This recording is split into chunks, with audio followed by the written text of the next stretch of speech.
আমি কোনো বিয়ে পড়ালে সাধারণত আমি নতুন জামাইকে বলি, বাবা সুখে থাকতে চাইলে বউয়ের হাতে বায়াত হয়ে মুরিদ হয়ে তার কথা মতো চলবা, বাস শেষ। যারা সদ্য বিবাহিত তাদের উদ্দেশ্যে আমার উপদেশ সবসময় থাকে, তারা স্ত্রীর কথা মেনে চলবেন, বাস এটাই উপদেশ।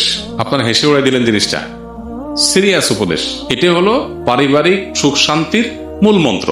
আমরা এর আগে কোথায় যেন বলেছিলাম যে আমাদের অফিসে যত মানুষ পারিবারিক দ্বন্দ্ব কলহ নিয়ে আসে, এগুলো নিয়ে যারা ওলামা একরাম যারা এগুলো সমাধান করেন, তাদের এক লাইনে কনক্লুশন হলো, যত কেস তারা এই পর্যন্ত ডিল করেছেন, এই সব কেসের সামারি হলো, যেই ঘরে অনেক সময় আমাদের ওখানে স্বামী স্ত্রী আসে, দুজনের মধ্যে দ্বন্দ্ব থাকে, এগুলো মিটাবার চেষ্টা করে আলেমরা, কাউন্সিলিং করার চেষ্টা করেন।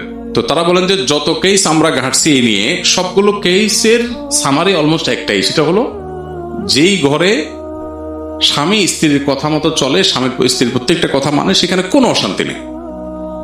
অশান্তিটাই হলো সেখানে যেখানে কথা শোনা হয় না, বাস। এই জন্য নবদম্পতি যারা আছেন তাদের উভয়ের এটা আমল করা উচিত। বিশেষ করে ছেলেদের একটু বেশি আমল করতে হয় আর কি, মেয়েদের একটু কম, তবে মেয়েদেরও করা দরকার।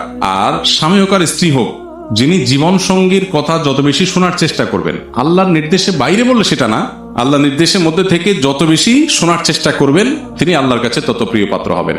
মুত্তাকি হিসাবে তত ভালো মুত্তাকি হইতে পারবেন। দাম্পত্য জীবনে আপনার সঙ্গীর সাথে সদাচরণ করা, এটা তো আল্লাহর নির্দেশ।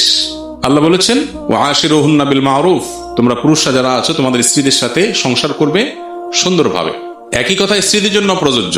অনেক স্ত্রী আছেন যে স্বামীকে সারাদিন জ্বালাতন করেন, অহেতুক কষ্ট দেন, ছোটখাটো বিষয় নিয়ে বাড়াবাড়ি করেন। তো এখানে স্বামী স্ত্রী উভয়ের জন্য প্রযোজ্য যে নিজের সঙ্গীকে কত বেশি সন্তুষ্ট রাখা যায়।